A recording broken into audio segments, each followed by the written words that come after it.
Hello friends, welcome back to our channel. ನಾವು ಇವತ್ತಿನ ಈ ವಿಡಿಯೋದಲ್ಲಿ ಹೆಲ್ಪಿಂಗ್ ವರ್ಬ್ಗಳನ್ನು ಬಳಸ್ಕೊಂಡು ಹೇಗೆ ಸೆಂಟೆನ್ಸ್ಗಳನ್ನು ಮಾಡೋದು. ಹೆಲ್ಪಿಂಗ್ ವರ್ಬ್ಗಳಂದರೆ have been, has been, had been. ಈ ಮೂರು ಹೆಲ್ಪಿಂಗ್ ವರ್ಬ್ಗಳನ್ನು ಬಳಸ್ಕೊಂಡು ಹೇಗೆ ಸೆಂಟೆನ್ಸ್ನ ಮಾಡೋದು, ಹೇಗೆ ನಾವು ದಿನನಿತ್ಯ ಮಾತಾಡ್ತೀವಲ್ವ ಅದನ್ನು ಹೇಗೆ ಈ ಮೂರು ಹೆಲ್ಪಿಂಗ್ ವರ್ಬ್ಗಳನ್ನು ಸೇರಿಸ್ಕೊಂಡು ಸೆಂಟೆನ್ಸ್ನ ಮಾಡೋದು ಅಂತ ಇವತ್ತಿನ ಈ ವಿಡಿಯೋದಲ್ಲಿ ತಿಳ್ಕೊಳ್ಳೋಣ. ಅದಕ್ಕಿಂತ ಮುಂಚೆ ನೀವಿನ್ನು ನನ್ನ ಚಾನಲ್ಗೆ ಹೊಸಬ್ರಾಗಿದ್ದರೆ, ಯಾರಾದರೂ ಹೊಸದಾಗಿ ನೋಡ್ತಾ ಇದ್ದರೆ ದಯವಿಟ್ಟು ಸಬ್ಸ್ಕ್ರೈಬ್ ಮಾಡೋದ್ರ ಮೂಲಕ ನನಗೆ ಸಪೋರ್ಟ್ ಮಾಡಿ. ಹಾಗೆ ನಿಮಗೆಲ್ಲ ಇಂಗ್ಲೀಷ್ ಕಲಿಬೇಕು ಅಂತ ಇಂಟ್ರೆಸ್ಟೆಡ್ ಇದ್ದರೆ ದಯವಿಟ್ಟು ನನ್ನ ಚಾನಲಲ್ಲಿರುವಂತಹ ಎಲ್ಲ ವೀಡಿಯೋಸ್ನ ನೋಡಿ. ಆಗ ನಿಮಗೆ ತುಂಬಾ ಯೂಸ್ಫುಲ್ ಆಗುತ್ತೆ ಇಂಗ್ಲೀಷ್ನ ಕಲಿಯೋದಕ್ಕೆ. ಹಾಗೆ ಈ ವಿಡಿಯೋ ಇಷ್ಟ ಆದರೆ ಕೊನೆಯಲ್ಲಿ ಒಂದು ಲೈಕ್ ಮಾಡಿ, ನಿಮ್ಮ ಫ್ರೆಂಡ್ಸು ಫ್ಯಾಮಿಲಿ ಜೊತೆ ಶೇರ್ ಮಾಡಿ. ನೀವು ಶೇರ್ ಮಾಡೋದ್ರಿಂದ ಅವ್ರಿಗೂ ಕೂಡ ಬೇಸಿಕ್ಕಿಂದ ಇಂಗ್ಲೀಷ್ ಕಲಿಯೋದಕ್ಕೆ ತುಂಬಾ ಯೂಸ್ಫುಲ್ ಆಗಿರುತ್ತೆ. ಓಕೆ ಫ್ರೆಂಡ್ಸ್, ಇವತ್ತಿನ ಈ ಒಂದು ವಿಡಿಯೋನ ಸ್ಟಾರ್ಟ್ ಮಾಡೋಣ. ಮೊದಲನೇದಾಗಿ ಹೆಲ್ಪಿಂಗ್ ವರ್ಬ್ಸ್ ಅಂದರೆ ಏನು? ಹೆಲ್ಪಿಂಗ್ ವರ್ಬ್ಸ್ ಅಂದರೆ ಈಗ ನಾವು ಹ್ಯಾವ್ ಬೀನ್, ಹ್ಯಾಸ್ ಬೀನ್ ಮತ್ತು ಹ್ಯಾಡ್ ಬೀನ್ ಈ ಮೂರು ಹೆಲ್ಪಿಂಗ್ ವರ್ಬ್ಗಳನ್ನು ಸೇರಿಸ್ಕೊಂಡು ಹೇಗೆ ಸೆಂಟೆನ್ಸ್ಗಳನ್ನು ಮಾಡೋದು ಅಂತ ನೋಡ್ತಾ ಹೋಗೋಣ. ಹ್ಯಾವ್ ಬೀನ್ನ ಸೆಂಟೆನ್ಸ್ ಮಾಡೋದಾದರೆ, ಹ್ಯಾವ್ ಬೀನ್ ಅಂದರೆ ಪ್ರೆಸೆಂಟ್ ಪರ್ಫೆಕ್ಟ್ ಕಂಟಿನ್ಯೂಯಸ್ ಟೆನ್ಸ್ನಲ್ಲಿ ಇರಬೇಕಾಗಿರುತ್ತೆ. ನೀವು ಹ್ಯಾವ್ ಬೀನ್ನ ಯೂಸ್ ಮಾಡ್ತೀರಾ ಅಂತ ಆದರೆ ಪ್ರೆಸೆಂಟ್ ಪರ್ಫೆಕ್ಟ್ ಕಂಟಿನ್ಯೂಸ್ ಅಂದರೆ ಈಗ ನಡೀತಿರುವಂತಹ ಘಟನೆಗಳನ್ನು ಬಳಸ್ಕೊಂಡು ಸೆಂಟೆನ್ಸ್ನ ಮಾಡ್ಬೋದಾಗಿರುತ್ತೆ. ಆದರೆ ಸಬ್ಜೆಕ್ಟ್ ಇಲ್ಲಿ I you we they plural ಫಾರ್ಮ್ನಲ್ಲಿ ಇರಬೇಕಾಗಿರುತ್ತೆ. ಐ ಯು ವಿ ದೇ ಈ ಒಂದು ಪ್ಲೂರಲ್ ಫಾರ್ಮ್ನಲ್ಲಿ ಇದ್ದರೆ ನೀವು ಹ್ಯಾವ್ ಬೀನ್ನ ಹಾಕ್ಬೋದಾಗಿರುತ್ತೆ. ಪ್ರೆಸೆಂಟ್ ಪರ್ಫೆಕ್ಟ್ ಕಂಟಿನ್ಯೂಯಸ್ ಟೆನ್ಸ್ನಲ್ಲಿ ಇದ್ದರೆ ಮಾತ್ರ. ಈಗ ನಡೀತಾ ಇದ್ದರೆ ಆ ಘಟನೆ ಈಗಲೂ ಕೂಡ ನಡೀತಾ ಇದೆ, ಇಂದಿನಿಂದ ಸ್ಟಾರ್ಟ್ ಆಗಿ ಇವಾಗಲೂ ನಡೀತಾ ಇದೆ, ಆಗ ಮಾತ್ರ ನೀವು ಹ್ಯಾವ್ ಬೀನ್ನ ಹಾಕ್ಬೋದು. Subject I you we they ಈ ಒಂದು ಪ್ಲೂರಲ್ ಫಾರ್ಮ್ನಲ್ಲಿ ಇದ್ದರೆ ಮಾತ್ರ ನೀವು ಹ್ಯಾವ್ ಬೀನ್ನ ಯೂಸ್ ಮಾಡ್ಬೋದಾಗಿರುತ್ತೆ. ಹಾಗಾದರೆ ಹ್ಯಾಸ್ ಬೀನ್ನ ಹೇಗೆ ಯೂಸ್ ಮಾಡೋದು? ಹ್ಯಾಸ್ ಬೀನ್ ಅಂದರೆ ಇದು ಕೂಡ ಪ್ರೆಸೆಂಟ್ ಪರ್ಫೆಕ್ಟ್ ಕಂಟಿನ್ಯೂಯಸ್ ಟೆನ್ಸ್ನಲ್ಲೇ ಇರಬೇಕಾಗಿರುತ್ತೆ. ಅಂದರೆ ಈಗ ಆ ಘಟನೆಗಳು ನಡೀತಾ ಇರಬೇಕು, ಪ್ರೆಸೆಂಟಲ್ಲಿ ಇರಬೇಕು. ಅಂತಹ ಘಟನೆಗಳು ನಡೀತಾ ಇದ್ದರೆ ಮತ್ತೆ ಇಲ್ಲಿ ಸಬ್ಜೆಕ್ಟ್ ಚೇಂಜ್ ಆಗ್ತಾ ಹೋಗುತ್ತೆ. Subject he, she, it, names. He ಅಥವಾ ಅವನಿಗೆ ಅಥವಾ ಅವಳಿಗೆ ಅಥವಾ ಅದಕ್ಕೆ ನೇಮ್ಸ್ಗಳನ್ನು ಸೇರಿಸ್ಕೊಂಡು ನೀವು ಹೇಳುವಾಗ ಪ್ರೆಸೆಂಟಲ್ಲೇ ಇದ್ದರೆ ಆಗ ನೀವು ಹ್ಯಾಸ್ ಬೀನ್ನ ಯೂಸ್ ಮಾಡ್ಬೋದಾಗಿರುತ್ತೆ. ಹ್ಯಾಸ್ ಬೀನ್ನ ನೀವು ಯೂಸ್ ಮಾಡಬೇಕು ಅಂದರೆ ಪ್ರೆಸೆಂಟ್ ಪರ್ಫೆಕ್ಟ್ ಕಂಟಿನ್ಯೂಸ್ ಟೆನ್ಸ್ನಲ್ಲೇ ಇರಬೇಕಾಗಿರುತ್ತೆ. ಹಿ, ಶಿ, ಇಟ್, ನೇಮ್ಸ್ ಈ ಒಂದು ಸಬ್ಜೆಕ್ಟ್ಗಳು ಚೇಂಜ್ ಇದ್ದರೆ ನೀವು ನೋಡಿಕೊಂಡು ಹಾಕಬೇಕಾಗಿರುತ್ತೆ. ಹ್ಯಾವ್ ಬೀನ್ ಮತ್ತು ಹ್ಯಾಸ್ ಬೀನ್ ಸೇಮೇ ಬರುತ್ತೆ, ಬಟ್ ನೀವು ಸಬ್ಜೆಕ್ಟ್ ಮೇಲೆ ಕಾನ್ಸಂಟ್ರೇಟ್ನ ಮಾಡಬೇಕಾಗಿರುತ್ತೆ. ನೀವು ಸಬ್ಜೆಕ್ಟ್ ಮೇಲೆ ಕಾನ್ಸಂಟ್ರೇಟ್ ಮಾಡಿ ನೀವಿಲ್ಲಿ ಆಗ್ತಾ ಹೋಗಬೇಕಾಗಿರುತ್ತೆ. ಹ್ಯಾವ್ ಬೀನ್ ಹಾಕಬೇಕು ಅಥವಾ ಹ್ಯಾಸ್ ಬೀನ್ ಹಾಕಬೇಕು, ನಿಮಗೆ ಗೊತ್ತಾಗ್ತಾ ಹೋಗುತ್ತೆ. ಬಟ್ ಎರಡರಲ್ಲೂ ಕೂಡ ಪ್ರೆಸೆಂಟ್ ಪರ್ಫೆಕ್ಟ್ ಕಂಟಿನ್ಯೂಸ್ ಟೆನ್ಸ್ನಲ್ಲೇ ಇರಬೇಕಾಗಿರುತ್ತೆ. ಸಬ್ಜೆಕ್ಟು ಚೇಂಜ್ ಆಗುತ್ತೆ, ಆಗ ನೀವು ಹ್ಯಾವ್ ಬೀನ್ ಮತ್ತು ಹ್ಯಾಸ್ ಬೀನ್ನ ಈಸಿಯಾಗಿ ಹಾಕೋಬೋದು. ಹಾಗಾದರೆ ಹ್ಯಾಡ್ ಬೀನ್ನ ಹಾಕಬೇಕು ಅಂತ ಇದ್ದರೆ ನೀವು ಪಾಸ್ಟ್ ಪರ್ಫೆಕ್ಟ್ ಕಂಟಿನ್ಯೂಯಸ್ ಟೆನ್ಸ್ನಲ್ಲಿ ಇರಬೇಕು. ಪಾಸ್ಟ್ ಪರ್ಫೆಕ್ಟ್ ಕಂಟಿನ್ಯೂಯಸ್ ಟೆನ್ಸ್ ಅಂದರೆ ಆಗೋಗಿರಬೇಕು. ಈ ಘಟನೆ ಈಗ ನಡೀತಿರಬಾರ್ದು, ಆಗೋಗಿರಬೇಕು, ಹಳೇದಾಗಿರಬೇಕು, ಯಾವಾಗಲೂ ನಡೆದಿರುತ್ತೆ. ಆ ಒಂದು ಘಟನೆನ ನೀವು ಹೇಳಬೇಕಾದ್ರೆ ಹ್ಯಾಡ್ ಬೀನ್ನ ಯೂಸ್ ಮಾಡಬೇಕಾಗಿರುತ್ತೆ. ಇಲ್ಲಿ ನೀವು ಸಬ್ಜೆಕ್ಟ್ನ ಯಾವುದಾದ್ರೂ ಹಾಕ್ಬೋದು, ಸಬ್ಜೆಕ್ಟ್ ಯಾವುದಾದ್ರೂ ಇರ್ಬೋದು. ಇಲ್ಲಿ ಐ ಯು ವಿ ದೇ ಅಥವಾ ಹಿ, ಶಿ, ಇಟ್, ನೇಮ್ಸ್ ಇದು ಯಾವುದಾದ್ರೂ ಇರ್ಬೋದು. ಬಟ್ ನೀವು ಆ ಘಟನೆಗಳು ನಡೆದೋಗಿರಬೇಕು, ಹಿಂದೆ ನಡೆದಿರಬೇಕು, ಈಗ ನಡೀತಾ ಇರಬಾರ್ದು. ಅಂತಹ ಒಂದು ಘಟನೆಗಳನ್ನು ನೀವು ಹೇಳುವಾಗ ಹ್ಯಾಡ್ ಬೀನ್ನ ಯೂಸ್ ಮಾಡಬೇಕಾಗಿರುತ್ತೆ. Have been, has been, had been ಈ ಇಷ್ಟು ಮೂರು ಸಬ್ಜೆಕ್ಟ್ಗಳು ನಿಮಗೆ ಅರ್ಥ ಆಯಿತು ಅಂತ ಅಂದ್ಕೊಂಡಿದ್ದೀನಿ ಹೆಲ್ಪಿಂಗ್ ವರ್ಬ್ಸ್ಗಳಲ್ಲಿ. ಹಾಗಾದರೆ ಈಗ ನಾವು ಸೆಂಟೆನ್ಸ್ಗಳನ್ನು ನೋಡೋಣ, ಹೇಗೆ ಸೆಂಟೆನ್ಸ್ನ ಫಾರ್ಮ್ ಮಾಡೋದು ಅಂತ ನೋಡೋಣ. ಫಸ್ಟ್ ಸೆಂಟೆನ್ಸ್ನ ನೋಡೋದಾದರೆ, I have been watching the movie since 6 o'clock. I have been watching the movie since 6 o'clock. I have been ಅಂದರೆ ಐ ಇಲ್ಲಿ ಸಬ್ಜೆಕ್ಟ್ ಇರೋದ್ರಿಂದ, ವಾಚಿಂಗ್ ಅಂದರೆ 6 ಗಂಟೆಯಿಂದ ನಾನು ಟಿ ವಿ ನೋಡ್ತಾನೇ ಇದ್ದೀನಿ, ಈಗಲೂ ಕೂಡ ನಾನು ನೋಡ್ತಾ ಇದ್ದೀನಿ, ಇವಾಗಲೂ ಕೂಡ ನೋಡ್ತಾ ಇದ್ದೀನಿ ಅಂತ ಹೇಳೋದಕ್ಕೆ ನೀವಿಲ್ಲಿ ಐ ಹ್ಯಾವ್ ಬೀನ್ನ ಯೂಸ್ ಮಾಡಬೇಕಾಗಿರುತ್ತೆ. ಯಾಕಂದರೆ ಇಲ್ಲಿ ಸಬ್ಜೆಕ್ಟ್ ಐ ಇದೆ ಮತ್ತು ನಾನು ಈಗಲೂ ಕೂಡ ನೋಡ್ತಾನೆ ಇದ್ದೀನಿ, ಅವಾಗಿನಿಂದ ಈಗಲೂ ಕೂಡ ನೋಡ್ತಾ ಇದ್ದೀನಿ ಅಂತ ಹೇಳೋದಕ್ಕೆ ಹ್ಯಾವ್ ಬೀನ್ನ ಯೂಸ್ ಮಾಡಬೇಕಾಗಿರುತ್ತೆ. ನಾನು ಈ ಸಿನಿಮಾವನ್ನು 6 ಗಂಟೆಯಿಂದ ನೋಡುತ್ತಾ ಇದ್ದೇನೆ. ನಾನು ಈ ಸಿನಿಮಾವನ್ನು 6 ಗಂಟೆಯಿಂದ ನೋಡ್ತಾ ಇದ್ದೀನಿ. I have been watching the movie since 6 o'clock. ಈ ರೀತಿಯಾಗಿ ಸೆಂಟೆನ್ಸ್ನ ಫಾರ್ಮ್ ಮಾಡಬೇಕಾಗಿರುತ್ತೆ. ನೆಕ್ಸ್ಟ್ ಸೆಂಟೆನ್ಸ್ನ ನೋಡೋಣ. It has been raining. It has been raining. ಇಲ್ಲಿ ಇಟ್ ಬಂದಿರೋದ್ರಿಂದ ಹ್ಯಾಸ್ ಬೀನ್ನ ನಾವಿಲ್ಲಿ ಸೇರಿಸ್ತಾ ಇದ್ದೀವಿ. ಸಬ್ಜೆಕ್ಟ್ ಇಟ್ ಆಗಿರೋದ್ರಿಂದ ಹ್ಯಾಸ್ ಬೀನ್ನ ಸೇರಿಸ್ತಾ ಇದ್ದೀನಿ. ಇಟ್ ಹ್ಯಾಸ್ ಬೀನ್ ರೈನಿಂಗ್ ಅಂದರೆ ಮಳೆ ಬರ್ತಾನೆ ಇದೆ, ಮಳೆ ಈಗಲೂ ಕೂಡ ಬರ್ತಾ ಇದೆ. ಸೊ ಹಾಗಾಗಿ ಇಲ್ಲಿ ಸಬ್ಜೆಕ್ಟ್ನ ನೋಡಿಕೊಂಡು ಹ್ಯಾಸ್ ಬೀನ್ನ ಹಾಕಿದ್ದೀನಿ. ಇಟ್ ಹ್ಯಾಸ್ ಬೀನ್ ರೈನಿಂಗ್ ಅಂದರೆ ಮಳೆ ಬರ್ತಾ ಇದೆ, ಈಗಲೂ ಕೂಡ ಮಳೆ ಬರ್ತಾನೆ ಇದೆ. ಈ ಒಂದು ಸಬ್ಜೆಕ್ಟ್ನ ನೋಡಿಕೊಂಡು ನೀವು ಇಲ್ಲಿ ಹ್ಯಾಸ್ ಬೀನ್ನ ಹಾಕ್ಬೋದಾಗಿರುತ್ತೆ. ನೆಕ್ಸ್ಟ್ ಸೆಂಟೆನ್ಸ್ ನೋಡೋಣ. They have bean waiting for me 5 hours. They have bean waiting for me 5 hours. They ಅಂದರೆ ಅವರು. ಹ್ಯಾವ್ ಬೀನ್ ಯಾಕೆ ಹಾಕಿದ್ದೀನಿ ಅಂದರೆ ಅವರು ವೆಯ್ಟ್ ಮಾಡ್ತಾ ಇದ್ದಾರೆ. ಇಲ್ಲಿ ಸಬ್ಜೆಕ್ಟ್ ದೇ ಇರೋದ್ರಿಂದ ವೆಯ್ಟ್ ಮಾಡ್ತಾ ಇದ್ದಾರೆ. ಯಾವಾಗಿಂದ? 5 ಗಂಟೆಯಿಂದ ನನಗೆ ಕಾಯ್ತಾ ಇದ್ದಾರೆ, ಈಗಲೂ ಕೂಡ ಕಾಯ್ತಾ ಇದ್ದಾರೆ ಅಂತ ಹೇಳೋದಕ್ಕೆ ಇಲ್ಲಿ ಹ್ಯಾವ್ ಬೀನ್ನ ಯೂಸ್ ಮಾಡಿದ್ದೀನಿ. They have bean waiting for me 5 hours. ಅವರು ನನಗಾಗಿ 5 ಗಂಟೆಗಳಿಂದ ಕಾಯ್ತಾ ಇದ್ದಾರೆ. ನೆಕ್ಸ್ಟ್ ಸೆಂಟೆನ್ಸ್ ನೋಡೋಣ. I have been talking. I have been talking. I ಅನ್ನೋದು ಇಲ್ಲಿ ಸಬ್ಜೆಕ್ಟ್ ಆಗಿರೋದ್ರಿಂದ ಹ್ಯಾವ್ ಬೀನ್ನ ಯೂಸ್ ಮಾಡ್ತಾ ಇದ್ದೀನಿ. ಇಲ್ಲಿ ಐ ಹ್ಯಾವ್ ಬೀನ್ ಟಾಕಿಂಗ್ ಅಂದರೆ ನಾನು ಮಾತನಾಡ್ತಿದ್ದೇನೆ, ಈಗಲೂ ಕೂಡ ನಾನು ಮಾತಾಡ್ತಾ ಇದ್ದೀನಿ, ನಾನು ಈಗ ಕೂಡ ಫೋನಲ್ಲಿ ಮಾತಾಡ್ತಾ ಇದ್ದೀನಿ ಅಂತ ಹೇಳೋದಕ್ಕೆ ಇಲ್ಲಿ ಐ ಅನ್ನೋದು ಪ್ಲೂರಲ್ ಫಾರ್ಮ್ ಆಗಿರೋದ್ರಿಂದ, ನಾನು ಅನ್ನೋದು ಪ್ಲೂರಲ್ ಫಾರ್ಮ್ ಆಗಿರೋದ್ರಿಂದ ಹ್ಯಾವ್ ಬೀನ್ನ ಯೂಸ್ ಮಾಡ್ತಾ ಇದ್ದೀನಿ. ಐ ಹ್ಯಾವ್ ಬೀನ್ ಟಾಕಿಂಗ್, ನಾನು ಮಾತಾಡ್ತಾ ಇದ್ದೀನಿ. ನೆಕ್ಸ್ಟ್ ಸೆಂಟೆನ್ಸ್ನ ನೋಡೋಣ. They have been using their car for 5 years. They have been using their car for 5 years. They ಅಂದರೆ ಅವರು ತಮ್ಮ ಕಾರನ್ನು 5 ವರ್ಷಗಳಿಂದ ಬಳಸ್ತಾ ಇದ್ದಾರೆ. ಅವರು ತಮ್ಮ ಕಾರನ್ನು 5 ವರ್ಷಗಳಿಂದ ಬಳಸ್ತಾ ಇದ್ದಾರೆ ಅಂದರೆ ಅವಾಗಿಂದ ಕೂಡ ಬಳಸ್ತಾ ಇದ್ದಾರೆ. ಅಟ್ ಪ್ರೆಸೆಂಟ್ ಈಗ ಕೂಡ ಬಳಸ್ತಾ ಇದ್ದಾರೆ. ಇದು ಪ್ರೆಸೆಂಟ್ ಪರ್ಫೆಕ್ಟ್ ಕಂಟಿನ್ಯೂಸ್ ಟೆನ್ಸ್ ಆಗಿರೋದ್ರಿಂದ ಇಲ್ಲಿ ಹ್ಯಾವ್ ಬೀನ್ನ ಯೂಸ್ ಮಾಡ್ತಾ ಇದ್ದೀನಿ. ಈಗ ಕೂಡ ಬಳಸ್ತಾ ಇದ್ದಾರೆ ಅಂತ ಹೇಳೋದ್ರಿಂದ ಇಲ್ಲಿ ಹ್ಯಾವ್ ಬೀನ್ನ ಯೂಸ್ ಮಾಡ್ತಾ ಇದ್ದೀನಿ. ನೆಕ್ಸ್ಟ್ ಸೆಂಟೆನ್ಸ್ ನೋಡೋಣ. They have been playing. They have been playing. They ಅನ್ನೋದು ಇಲ್ಲಿ ಸಬ್ಜೆಕ್ಟ್ ಆಗಿರೋದ್ರಿಂದ ಹ್ಯಾವ್ ಬೀನ್ ಪ್ಲೇಯಿಂಗ್ ಅಂದರೆ ಈಗ ಕೂಡ ಆಡ್ತಾನೇ ಇದ್ದಾರೆ, ಇವಾಗಲೂ ಆಡ್ತಾನೇ ಇದ್ದಾರೆ.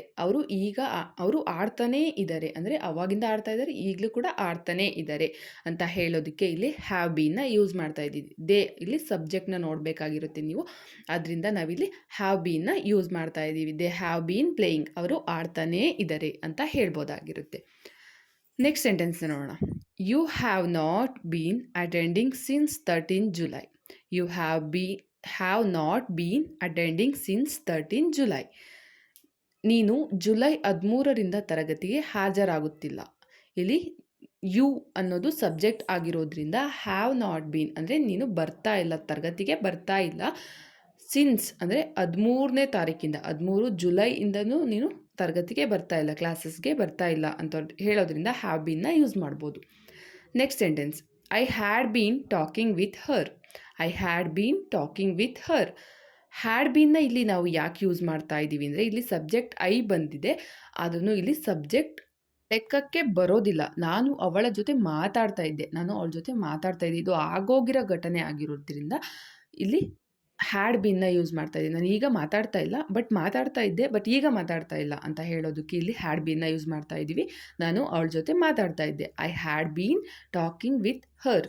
ನಾನು ಮಾತಾಡ್ತಾ ಇದ್ದೆ, ಈಗ ಮಾತಾಡ್ತಾ ಇಲ್ಲ. Next sentence. I have not sleeping for 2 days. I have not sleeping for 2 days. ನಾನು 2 ದಿನಗಳಿಂದ ನಿದ್ದೆ ಮಾಡುತ್ತಿಲ್ಲ. ನಾನು 2 ದಿನಗಳಿಂದ ನಿದ್ದೆ ಮಾಡ್ತಾ ಇಲ್ಲ, ನನಗೆ ನಿದ್ದೆನೇ ಬರ್ತಾ ಇಲ್ಲ.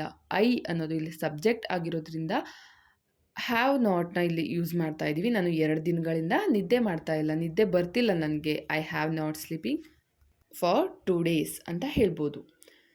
Next sentence. I had been sleeping. I had been sleeping. ಇಲ್ಲಿ ಹ್ಯಾಡ್ ಬೀನ್ ಯಾಕೆ ಆಗ್ತಾ ಇದೆ ಅಂದರೆ ನಾನು ನಿದ್ದೆ ಮಾಡ್ತಾ ಇದ್ದೆ. ಯಾವಾಗಲೋ ಒಂದು ಗಂಟೆ ಮುಂಚೆ ನಿದ್ದೆ ಮಾಡ್ತಾ ಇದ್ದೆ, ಈಗ ಮಾಡ್ತಾ ಇಲ್ಲ, ಅಟ್ ಪ್ರೆಸೆಂಟ್ ಮಾಡ್ತಾ ಇಲ್ಲ. ಇಲ್ಲಿ ಸಬ್ಜೆಕ್ಟ್ ಐ ಇದೆ, ಇಲ್ಲಿ ಸಬ್ಜೆಕ್ಟ್ ಲೆಕ್ಕಕ್ಕೆ ಬರಲ್ಲ. ಮಾಡ್ತಾ ಇದ್ದೆ ಅಂದರೆ ಆಗೋಗಿರೋ ಘಟನೆ ಆಗಿರೋದ್ರಿಂದ ಇಲ್ಲಿ ಹ್ಯಾಡ್ ಬೀನ್ನ ಯೂಸ್ ಮಾಡ್ತಾ ಇದ್ದೀನಿ. ನಾನು ನಿದ್ದೆ ಮಾಡ್ತಾ ಇದ್ದೆ, ಈಗ ಮಾಡ್ತಾ ಇಲ್ಲ. ಐ ಹ್ಯಾಡ್ ಬೀನ್ ಸ್ಲೀಪಿಂಗ್ ಅಂತ ಯೂಸ್ ಮಾಡ್ಬೋದಾಗಿರುತ್ತೆ. ಇದು ಪಾಸ್ಟ್ ಪರ್ಫೆಕ್ಟ್ ಕಂಟಿನ್ಯೂಸ್ ಟೆನ್ಸ್ ಆಗಿರೋದ್ರಿಂದ ಹ್ಯಾಡ್ ಬೀನ್ನ ಯೂಸ್ ಮಾಡಬೇಕು. ನೆಕ್ಸ್ಟ್ ಸೆಂಟೆನ್ಸ್ ನೋಡೋಣ. What have you been doing since I left. What have you been doing since I left? ನಾನು ಹೋದಾಗಿನಿಂದ ನೀನು ಏನು ಮಾಡ್ತಾ ಇದ್ದೆ? ನಾನು ಹೋದಾಗಿಂದ ನೀನು ಏನು ಮಾಡ್ತಾ ಇದ್ದೆ? ನಾನು ಹೋದಾಗಿಂದ ನಾನು ಬರೋವರೆಗೂ ಏನು ಮಾಡ್ತಾ ಇದ್ದೆ ಅಂತ ಕೇಳೋದಕ್ಕೆ ಹ್ಯಾವ್ ಬೀನ್ನ ಯೂಸ್ ಮಾಡ್ತೀವಿ. ಇಲ್ಲಿ ಮಧ್ಯದಲ್ಲಿ ಯು ಬಂದಿದೆ, ಬಟ್ ಇಲ್ಲಿ ಹ್ಯಾವ್ ಬೀನ್ ನಾವು ಯೂಸ್ ಮಾಡ್ತಿರೋದ್ರಿಂದ ಇಲ್ಲಿ ನಾನು ಹೋದಾಗಿಂದ ನೀನು ಏನು ಮಾಡ್ತಾ ಇದೆಯಾ? What have you been doing since I left ಅಂತ ಕೇಳ್ಬೋದು ಇಂಗ್ಲೀಷ್ನಲ್ಲಿ. ನೆಕ್ಸ್ಟ್ ಸೆಂಟೆನ್ಸ್ ನೋಡೋಣ. She has been crying. She has been crying. She ಅಂದರೆ ಇಲ್ಲಿ ಸಬ್ಜೆಕ್ಟು ಶಿ ಇರೋದ್ರಿಂದ ಹ್ಯಾಸ್ ಬೀನ್ನ ಯೂಸ್ ಮಾಡ್ತಾ ಇದ್ದೀವಿ. ಇಲ್ಲಿ ಹ್ಯಾವ್ ಬೀನ್ ಅಲ್ಲ, ಹ್ಯಾಸ್ ಬೀನ್ನ ಯೂಸ್ ಮಾಡ್ತಾ ಇದ್ದೀವಿ. ಶಿ ಬರೋದ್ರಿಂದ ಹ್ಯಾಸ್ ಬೀನ್ನ ಯೂಸ್ ಮಾಡ್ತಾ ಇದ್ದೀವಿ. ಅವಳು ಅಳ್ತಾ ಇದ್ದಾಳೆ, ಈಗಲೂ ಕೂಡ ಅಳ್ತಾನೇ ಇದ್ದಾಳೆ.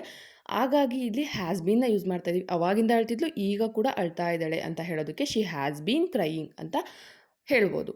ನೆಕ್ಸ್ಟ್ ಸೆಂಟೆನ್ಸ್ ನೋಡೋಣ. He has been living in Delhi since 2003.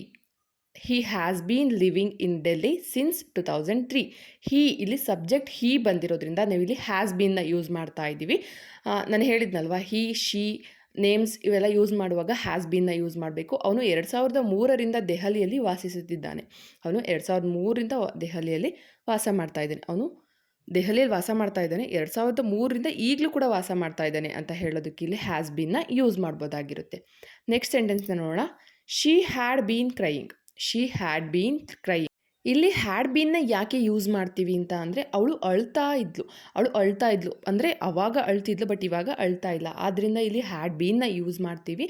ಯಾಕಂದರೆ ಅವಳು ಅಳ್ತಾ ಇದ್ಲು, ಬಟ್ ಈಗ ಅಳ್ತಿಲ್ಲ. ಅದು ನಡೆದೋಗಿರೋ ಘಟನೆ ಆಗಿರೋದ್ರಿಂದ ಇಲ್ಲಿ ಹ್ಯಾಡ್ ಬೀನ್ನ ಯೂಸ್ ಮಾಡ್ತಾ ಇದ್ದೀವಿ. ಇಲ್ಲಿ ಶಿ ಅನ್ನೋದು ಸಬ್ಜೆಕ್ಟ್ ಆದ್ರೂ ಕೂಡ ಇಲ್ಲಿ ಸಬ್ಜೆಕ್ಟ್ ಲೆಕ್ಕಕ್ಕೆ ಬರಲ್ಲ. ಇದು ಆಗೋಗಿರೋ ಘಟನೆ ಆಗಿರೋದ್ರಿಂದ ಹ್ಯಾಡ್ ಬೀನ್ನ ಯೂಸ್ ಮಾಡ್ತಾ ಇದ್ದೀವಿ. ಅವಳು ಅಳ್ತಾ ಇದ್ದಾಳೆ. She had been crying. Next sentence ನೋಡೋಣ. I had been cycling everywhere in my childhood. I had been cycling everywhere in my childhood. ನಾನು ನನ್ನ ಬಾಲ್ಯದಲ್ಲಿ ಎಲ್ಲ ಕಡೆಯೂ ಸೈಕಲ್ನಲ್ಲೇ ಹೋಗ್ತಾ ಇದ್ದೆ. ಇಲ್ಲಿ ಹ್ಯಾಡ್ ಬೀನ್ನ ಯಾಕೆ ಯೂಸ್ ಮಾಡ್ತಾ ಇದ್ದೀವಿ ಅಂದರೆ ಇದು ಚೈಲ್ಡ್ಹುಡ್ನಲ್ಲಿ ನಡೆದೋಗಿರುವಂತಹ ಘಟನೆ. ಅವಾಗ ನಾನು ಮಾಡ್ತಾ ಇದ್ದೆ ಅಂತ ಹೇಳೋದ್ರಿಂದ ಇಲ್ಲಿ ಹ್ಯಾಡ್ ಬೀನ್ನ ಯೂಸ್ ಮಾಡ್ತಾ ಇದ್ದೀವಿ. ಇಲ್ಲಿ ಐ ಸಬ್ಜೆಕ್ಟ್ ಆದ್ರೂ ಕೂಡ ಇದು ಆಗೋಗಿರೋ ಘಟನೆ ಆಗಿರೋದ್ರಿಂದ ಇಲ್ಲಿ ಹ್ಯಾಡ್ ಬೀನ್ನ ಯೂಸ್ ಮಾಡ್ತಾ ಇದ್ದೀವಿ. I had been cycling everywhere in my childhood. ನಾನು ನನ್ನ ಬಾಲ್ಯದಲ್ಲಿ ಎಲ್ಲ ಕಡೆನೂ ಕೂಡ ಸೈಕಲ್ನಲ್ಲೇ ಹೋಗ್ತಾ ಇದ್ದೆ ಅಂತ ಹೇಳೋದಕ್ಕೆ ಇಲ್ಲಿ ಹ್ಯಾಡ್ ಬೀನ್ನ ಯೂಸ್ ಮಾಡ್ತಾ ಇದ್ದೀವಿ. ನೆಕ್ಸ್ಟ್ ಸೆಂಟೆನ್ಸ್ ನೋಡೋಣ. She has bean eating fruits. She has bean eating fruits. ಅವಳು ಹಣ್ಣುಗಳನ್ನು ತಿಂತಾ ಇದ್ದಾಳೆ. ಇಲ್ಲಿ ಶಿ ಅನ್ನೋದು ಸಬ್ಜೆಕ್ಟ್ ಆಗಿರೋದ್ರಿಂದ ಇಲ್ಲಿ ಹ್ಯಾಸ್ ಬೀನ್ನ ಯೂಸ್ ಮಾಡ್ತಾ ಇದ್ದೀವಿ. ತಿಂತಾ ಇದ್ದಾಳೆ, ಈಗಲೂ ಕೂಡ ತಿಂತಾ ಇದ್ದಾಳೆ. ಅವಾಗಿಂದ ತಿಂತಾ ಇದ್ಲು, ಈಗಲೂ ಕೂಡ ತಿಂತಾ ಇದ್ದಾಳೆ ಅಂತ ಹೇಳೋದಕ್ಕೆ ಇಲ್ಲಿ ಶಿ ಅನ್ನೋದು ಸಬ್ಜೆಕ್ಟ್ ಆಗಿರೋದ್ರಿಂದ ಹ್ಯಾಸ್ ಬೀನ್ನ ಯೂಸ್ ಮಾಡ್ತಾ ಇದ್ದೀವಿ. ಇಲ್ಲಿ ಐ ಬಂದಿದ್ರೆ ಹ್ಯಾವ್ ಬೀನ್ನ ಯೂಸ್ ಮಾಡಬೇಕಿತ್ತು, ಬಟ್ ಇಲ್ಲಿ ಶಿ ಇರೋದ್ರಿಂದ ಹ್ಯಾಸ್ ಬೀನ್ನ ಯೂಸ್ ಮಾಡ್ತಾ ಇದ್ದೀವಿ. ಅವಳು ಹಣ್ಣುಗಳನ್ನು ತಿಂತಾ ಇದ್ದಾಳೆ, ಈಗಲೂ ಕೂಡ ತಿಂತಾ ಇದ್ದಾಳೆ. Next, she has been studying for 5 days. She has been studying for 5 days. ಅವಳು 5 ದಿನಗಳಿಂದ ಓದ್ತಾ ಇದ್ದಾಳೆ. ಶಿ ಅನ್ನೋದು ಸಬ್ಜೆಕ್ಟ್ ಆಗಿರೋದ್ರಿಂದ ನಾನು ಹೇಳಿದ್ನಲ್ವ, ಹ್ಯಾಸ್ ಬೀನ್ ಹಾಕಲೇಬೇಕು. ಶಿ ಅನ್ನೋದು ಸಬ್ಜೆಕ್ಟ್ ಆಗಿರೋದ್ರಿಂದ ಇವಾಗ ಅದು ನಡೀತಾ ಇದೆ, ಅಟ್ ಪ್ರೆಸೆಂಟ್ ನಡೀತಿರೋದ್ರಿಂದ ಇಲ್ಲಿ ಹ್ಯಾಸ್ ಬೀನ್ನ ಹಾಕಬೇಕು. ಅವಳು 5 ದಿನಗಳಿಂದ ಓದ್ತಾ ಇದ್ದಾಳೆ. She has been studying for 5 days. Next sentence ನೋಡೋಣ. She had not been cleaning her home earlier. She had not been cleaning her home earlier. ಅವಳು ಮೊದಲು ತನ್ನ ಮನೆಯನ್ನು ಸ್ವಚ್ಛ ಮಾಡ್ತಿರಲಿಲ್ಲ. ಅವಳು ಮನೆನ ಸ್ವಚ್ಛ ಮಾಡ್ತಾ ಇರಲಿಲ್ಲ. ಮೊದಲು ಅಂತ ಹೇಳೋದಕ್ಕೆ ಅವಾಗ ಅವಳು ಸ್ವಚ್ಛ ಮಾಡ್ತಾ ಇರಲಿಲ್ಲ ಅಂತ ಹೇಳೋದಕ್ಕೆ ಇಲ್ಲಿ ಹ್ಯಾಡ್ ಬೀನ್ನ ಯೂಸ್ ಮಾಡ್ತಾ ಇದ್ದೀವಿ. ಹ್ಯಾಡ್ ನಾಟ್ ಬೀನ್ ಅಂದರೆ ಅವಳು ಮೊದಲು ತನ್ನ ಮನೆಯನ್ನು ಸ್ವಚ್ಛ ಮಾಡ್ತಾ ಇರಲಿಲ್ಲ, ಬಟ್ ಇವಾಗ ಮಾಡ್ತಾ ಇದ್ದಾಳೆ. ಅವಾಗ ಅಂತ ಹೇಳೋದಕ್ಕೆ ಹ್ಯಾಡ್ ನಾಟ್ ಬೀನ್ನ ಯೂಸ್ ಮಾಡ್ತಾ ಇದ್ದೀವಿ. She had not been cleaning her home earlier. Next sentence. I had been applying for so many jobs in December 2013. I had been applying for so many jobs in December 2013. ಇಲ್ಲಿ had ಬೀನ್ನ ಯಾಕೆ use ಮಾಡ್ತಾ ಇದ್ದೀವಿ ಅಂತ ಅಂದರೆ December 2013 ಅಂದರೆ ಅವಾಗಿಂದ ನಾನು ತುಂಬ ಜಾಬ್ಗಳಿಗೆ ಅಪ್ಲಿಕೇಶನ್ನ ಹಾಕ್ತಾ ಇದ್ದೀನಿ ಅಂತ ಹೇಳೋದಕ್ಕೆ ಇಲ್ಲಿ ಹ್ಯಾಡ್ ಬೀನ್ನ ಯೂಸ್ ಮಾಡ್ತೀವಿ. ಯಾಕಂದರೆ ಇದು ತುಂಬ ಹಳೆಯ ಘಟನೆ ಆಗಿರೋದ್ರಿಂದ ಇಲ್ಲಿ ಹ್ಯಾಡ್ ಬೀನ್ನ ಯೂಸ್ ಮಾಡ್ತಾ ಇದ್ದೀವಿ. ನಾನು 2013ರಿಂದ ಡಿಸೆಂಬರ್ನಿಂದನೂ ಕೂಡ ಕೆಲಸಗಳಿಗೆ ಅರ್ಜಿ ಹಾಕ್ತಾ ಇದ್ದೀನಿ. 2013 ಡಿಸೆಂಬರ್‌ನಲ್ಲಿ ಸಾಕಷ್ಟು ಕೆಲಸಗಳಿಗೆ ಅರ್ಜಿ ಹಾಕಿದ್ದೆ. ಅವಾಗ ಹಾಕಿದ್ದೆ, ಇವಾಗ ಹಾಕಿಲ್ಲ. ಆದ್ದರಿಂದ ಇಲ್ಲಿ ಹ್ಯಾಡ್ ಬೀನ್‌ನ ಯೂಸ್ ಮಾಡ್ತಾ ಇದ್ದೀವಿ. ನೆಕ್ಸ್ಟ್ ಸೆಂಟೆನ್ಸ್, ಅವನು ನಿಜವಾಗಿಯೂ ಕಷ್ಟಪಟ್ಟು ಕೆಲಸ ಮಾಡುತ್ತಿದ್ದನು. ಅವನು ನಿಜವಾಗ್ಲೂ ಕಷ್ಟಪಟ್ಟು ಕೆಲಸ ಮಾಡ್ತಾ ಇದ್ದ. ಈ ಒಂದು ಸೆಂಟೆನ್ಸ್‌ಗೆ ಹೆಲ್ಪಿಂಗ್ ವರ್ಬ್ ಯಾವ್ದು ಹಾಕ್ತೀರಾ? ಹಾಗೆ ಸೆಂಟೆನ್ಸ್‌ನ ಹೇಗೆ ಫಾರ್ಮ್ ಮಾಡ್ತೀರಾ ಅನ್ನೋದನ್ನ ನನಗೆ ಕಮೆಂಟ್ ಸೆಕ್ಷನಲ್ಲಿ ಕಮೆಂಟ್ ಹಾಕಿ. ಯಾವ ರೀತಿಯಾಗಿ ನಾನು ಇವಾಗ ಹೇಳಿದ್ನಲ್ವಾ, ಇದಿಷ್ಟು ಅರ್ಥ ಆಗಿದ್ದರೆ ದಯವಿಟ್ಟು ಈ ಒಂದು ಸೆಂಟೆನ್ಸ್‌ಗೆ ಇಂಗ್ಲೀಷ್‌ನಲ್ಲಿ ಸೆಂಟೆನ್ಸ್‌ನ ಫಾರ್ಮ್ ಮಾಡಿ ಕಾಮೆಂಟ್ ಸೆಕ್ಷನಲ್ಲಿ comment hockey. Thanks for the watching. I hope ನಿಮಗೆಲ್ಲ ಈ ವಿಡಿಯೋ ಇಷ್ಟ ಆಗಿದೆ ಅಂತ ಅಂದ್ಕೊಂಡಿದ್ದೀನಿ. ಯಾರ್ಯಾರಿಗೆಲ್ಲ ಬೇಸಿಕ್ಕಿಂದ ಇಂಗ್ಲೀಷ್ ಕಲಿಬೇಕು ಅಂತ ಇಂಟ್ರೆಸ್ಟೆಡ್ ಇದ್ದೀರಾ, ದಯವಿಟ್ಟು ನನ್ನ ಚಾನಲ್ಗೆ ಸಬ್ಸ್ಕ್ರೈಬ್ ಮಾಡೋದ್ರ ಮೂಲಕ ಸಪೋರ್ಟ್ ಮಾಡಿ. ಹಾಗೆ ಈ ವಿಡಿಯೋ ಇಷ್ಟ ಆಗಿದ್ದರೆ ಒಂದು ಲೈಕ್ ಮಾಡಿ. ನಿಮ್ಮ ಅನಿಸಿಕೆ ಅಭಿಪ್ರಾಯಗಳನ್ನು ಕಮೆಂಟ್ ಸೆಕ್ಷನಲ್ಲಿ ಕಮೆಂಟ್ ಹಾಕಿ. ಹಾಗೆ ನಿಮ್ಮ ಫ್ರೆಂಡ್ಸು ಫ್ಯಾಮಿಲಿಗೆ ಶೇರ್ ಮಾಡಿ. ಯಾರ್ಯಾರಿಗೆಲ್ಲ ಇಂಗ್ಲೀಷ್ ಬರಲ್ಲ ಅವರಿಗೆ ಕಾನ್ವರ್ಸೇಷನ್ ಮಾಡೋದಕ್ಕೆ ತುಂಬಾ ಯೂಸ್ಫುಲ್ ಆಗಿರುತ್ತೆ ಅಂತ ಹೇಳ್ತಾ ಇವತ್ತಿಗೆ ಈ ವಿಡಿಯೋನ ಮುಗಿಸ್ತಾ ಇದ್ದೀನಿ. ಈ ವಿಡಿಯೋ ಯಾರ್ಯಾರಿಗೆಲ್ಲ ಸ್ಯಾಟಿಸ್ಫ್ಯಾಕ್ಷನ್ ಆಗಿದೆ ದಯವಿಟ್ಟು ಒಂದು ಕಮೆಂಟ್ ಸೆಕ್ಷನಲ್ಲಿ ಕಮೆಂಟ್ ಹಾಕಿ. ನೆಕ್ಸ್ಟ್ ಇನ್ನೊಂದು ಒಳ್ಳೆ ವಿಡಿಯೋದೊಂದಿಗೆ ಬರ್ತೀನಿ. ಅಲ್ಲಿವರೆಗೂ ಜೈ ಹಿಂದ್, ಜೈ ಕರ್ನಾಟಕ. ಮತ್ತೆ ಕೀಪ್ ವಾಚಿಂಗ್ ಮೈ ಚಾನಲ್.